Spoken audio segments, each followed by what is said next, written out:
ਅੰਮੀ ਜੀ, ਹਾਂਜੀ ਬੇਟੇ।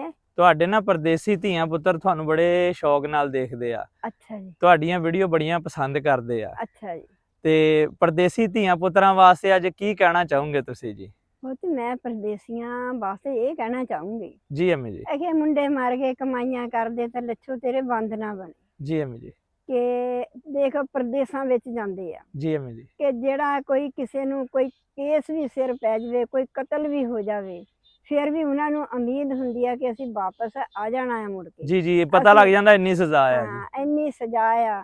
ਅਸੀਂ ਆਪਣੇ ਘਰ ਜਾਵਾਂਗੇ, ਅਸੀਂ ਆਪਣੇ ਯਾਰਾਂ ਦੋਸਤਾਂ ਕੋਲ ਬੈਠਾਂਗੇ, ਹਾਏ। ਅਸੀਂ ਆਪਣੇ ਮਾਂ ਪਿਓ ਕੋਲ ਇਨਸ਼ਾਅੱਲਾ ਤਾਲਾ ਬੈਠਾਂਗੇ। ਜੀ ਜੀ। ਕਿ ਪੁੱਤ ਜਿਹੜੇ ਪ੍ਰਦੇਸ ਵਿੱਚ ਚਲ ਜਾਂਦੇ ਆ ਹਾਏ। ਉਹ ਡਾਲਰ ਹੀ ਕਮਾਉਂਦੇ ਰਹਿੰਦੇ, ਪੈਸਾ ਹੀ ਕਮਾਉਂਦੇ ਰਹਿੰਦੇ ਆ, ਤੇ ਹੋਰ ਪੈਸਾ ਹੋ ਜਾਵੇ ਮੇਰੇ ਘਰ ਦੇ ਨਾ ਬਿਲਕੁਲ ਅਮੀਰ ਹੋ ਜਾਣ, ਹਾਏ। ਕਿਸੇ ਗੱਲ ਦੀ ਮੇਰਿਆਂ ਬੱਚਿਆਂ ਨੂੰ, ਬੀਵੀ ਨੂੰ, ਹੋਰਨਾਂ ਨੂੰ ਕੋਈ ਕਮੀ ਨਾ ਰਵੇ, ਭੈਣਾਂ ਭਰਾਵਾਂ ਨੂੰ।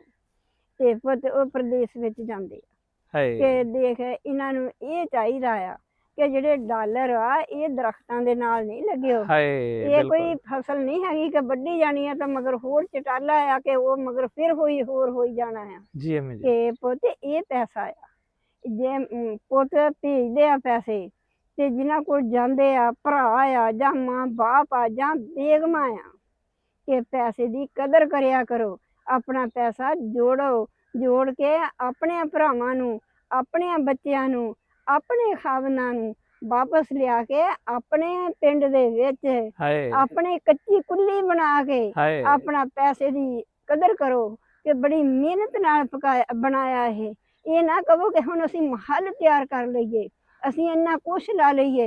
ਇਹ ਤੁਹਾਡਿਆਂ ਬੱਚਿਆਂ ਨੇ ਪਰਦੇਸ ਮੱਲਿਆ, ਤੁਸੀਂ ਇਹਦੀ ਕਦਰ ਕਰੋ। ਤੁਹਾਡਿਆਂ ਖਾਵਨਾਂ ਨੇ ਆਪਣੇ ਬੱਚਿਆਂ ਨੂੰ ਛੱਡ ਕੇ ਗਏ ਆ ਤੇ ਤੁਸੀਂ ਕਦਰ ਕਰੋ ਤੇ ਆਪਣੇ ਬੱਚਿਆਂ ਨੂੰ, ਆਪਣੇ ਖਾਵਨਾਂ ਨੂੰ, ਆਪਣੇ ਵੀਰਿਆਂ ਨੂੰ ਵਾਪਸ ਲਿਆਵੋ, ਲਿਆ ਕੇ ਇੱਥੇ ਕਾਰੋਬਾਰ ਕਰੋ। ਮੇਰੇ ਪੁੱਤ ਵਰਾਏ ਮਿਹਰਬਾਨੀ ਕਰਕੇ ਜਿਹੜੇ ਪਿਛਲੇ ਆ ਉਹ ਯਾਦ ਰੱਖਣ ਕਿ ਸਾਡੇ ਬੱਚੇ, ਸਾਡੇ ਖਾਵੰਦ, ਸਾਡੇ ਭਰਾ ਕਿਤੇ ਉਹ ਦਰਖਤਾਂ ਨਾਲੋਂ ਨਹੀਂ ਤੋੜ ਕੇ ਲੈਂਦੇ ਆ ਪੈਸੇ, ਤੇ ਉਹਨਾਂ ਦਾ ਕਦਰ ਕਰਿਆ ਕਰੋ। ਆਪਣੇ ਵੀਰਿਆਂ ਦੇ ਉੱਪਰ ਤਰਸ ਕਰਿਆ ਕਰੋ, ਵਰਾਏ ਮਿਹਰਬਾਨੀ ਕਰਕੇ। ਬਹੁਤ ਸ਼ੁਕਰੀਆ ਅੰਮੀ ਜੀ, ਬਹੁਤ ਸ਼ੁਕਰੀਆ।